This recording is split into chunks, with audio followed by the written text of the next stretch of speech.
एका छोट्या गावात रामू नावाचा एक गरीब लाकूडतोड्या राहत होता। तो दररोज जंगलात जाऊन लाकूड तोडून आपला उदरनिर्वाह करायचा। एक दिवस तो नदीच्या किनारी झाड तोडत असताना त्याची कुऱ्हाड चुकून नदीत पडली।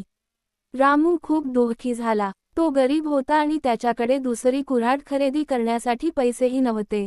तो नदीच्या किनारी बसून रडू लागला। तेवढ्यात नदीतून एक देवी प्रकट झाल्या।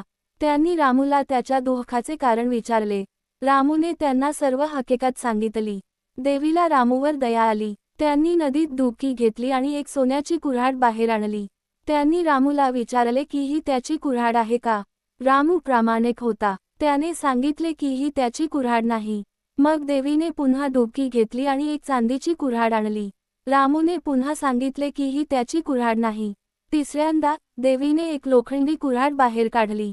रामू आनंदाने म्हणाला की हो, हीच त्याची कुऱ्हाड आहे। रामूची प्रामाणिकता पाहून देवी खूप खुश झाल्या। त्यांनी त्याला त्याची लोखंडी कुऱ्हाड परत दिली आणि इनाम म्हणून सोन्याची व चांदीची कुऱ्हाडही दिली।